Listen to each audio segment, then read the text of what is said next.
Hello friends, welcome to smart classes. आज का topic होने जा रहा है हमारा मापन और मूल्यांकन में अंतर। बीएड डीएड सभी छात्रों के लिए इंपॉर्टेंट है।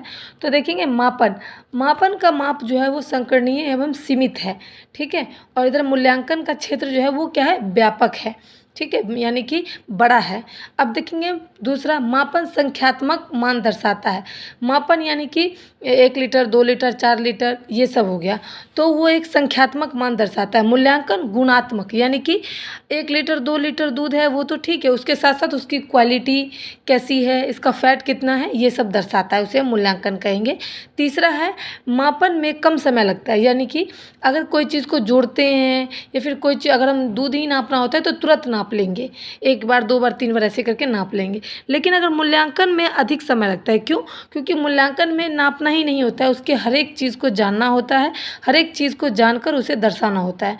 अब देखेंगे 4 नंबर, मापन में गणितीय सक्रिय संभव है, यानी कि उसमें गणित जैसे जोड़ घटाव गुणा भाग हो सकता है।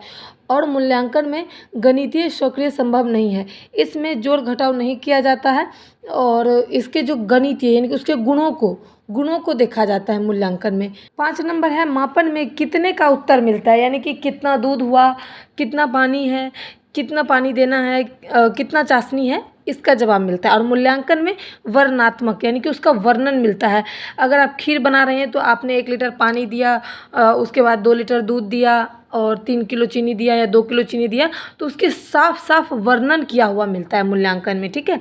अब देखेंगे 6 नंबर, मापन अंगों पर आधारित है। अंकों यानी कि संख्या जिसको कहते हैं, अंक 1 2 3 4, उस पर आधारित होता है। मूल्यांकन गुणों पर, यहाँ पर गुणों लिखा गया है लेकिन ये गुणों नहीं, गुणों मतलब उसके गुण के बारे में वर्णन किया जाता है। 7 नंबर है, मापन किसी भी समय किया जा सकता है। सही बात है, अगर आप बैठे हो, सोए हो, लेटे हो, तभी भी आप उसका मापन कर सकते हो, जोड़ घटाव कर सकते हो। लेकिन मूल्यांकन मापन के बाद होता है, यानी कि पहले माप लेते हैं। जैसे आपने किसी भी छात्र का रिजल्ट देखा, उसके अच्छे मार्क्स है तो मार्क्स आपने देख लिए, कौन से विषय में कितना नंबर आया, तो ये था मापन। लेकिन मूल्यांकन करने के लिए मापन भी जरूरी है, यानी कि जब आप किसी भी छात्र का इंटरव्यू लेते हैं तो आपने तो मार्क्स देखा ही है कि इसके इतने मार्क्स है, और उससे आप बातचीत करें, उसकी व्यवहारिकता जानी, उसने कौन सा काम कैसे करना है वो जाना, तो वो था मूल्यांकन हमेशा मापन के बाद होता है, ये याद रखेंगे। और 8 नंबर देखेंगे, मापन मूल्यांकन का मात्र एक अंग है। मापन जो है वो मूल्यांकन का सिर्फ एक छोटा सा अंग है जो उसके चीज़ों को संपूर्ण बनाता है, यानी कि उसकी संख्या बता दी जाएगी तो वो मापन जो है वो पूर्ण माना जाएगा। मूल्यांकन अपने आप में व्यापक है, यानी कि उसका क्षेत्र बड़ा है।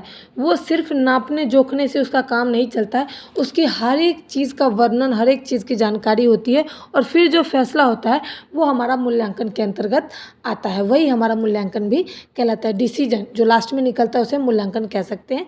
और मापन का जो 9 नंबर है वो देखेंगे, मापन किसी छात्र के संबंध में स्पष्ट धारणा व्यक्त नहीं करती है।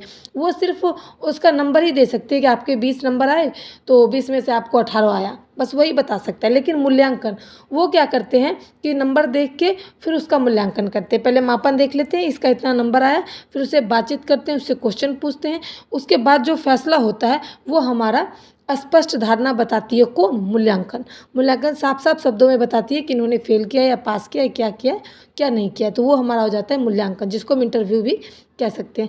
अब देखेंगे 10 नंबर, मापन के लिए किसी विशेषज्ञ की आवश्यकता नहीं होती है। सही बात है, मापन कोई भी व्यक्ति कर सकता है, मैं भी कर सकती हूँ, आप भी कर सकते हो, अनपढ़ व्यक्ति भी 1 2 गिन कर मापन कर सकता है, मापतोल कर सकता है, कोई चीज़ को नापना जोड़ना घटाना ये कर सकता है। लेकिन मूल्यांकन करने के लिए एक विशेषज्ञ जो पढ़े लिखे एक्सपीरियंस जो बंदा है, जो टीचर है, उसकी बहुत ही ज़रूरत पड़ती है, क्योंकि वो मार्क्स देख करके और दूसरों को यानी कि छात्रों को और भी कई क्षेत्रों में एक विशेषज्ञ की जरूरत पड़ती है, क्योंकि वो हर एक चीज़ का वर्णन व्याख्यात्मक ये विशेषज्ञ को अच्छे से आता है, तो इसलिए वो सभी जानकारी अपने क्वेश्चन के माध्यम से पूछते हैं। छात्र अपना जवाब देकर अपना मूल्यांकन खुद ही करते हैं, सिर्फ विशेषज्ञ रिजल्ट बताते हैं। उसके बाद देखेंगे मापन और मूल्यांकन के अंतर मैंने स्पष्ट रूपों से आपको बताया। वीडियो पसंद आए तो like share support. Thanks for watching my video.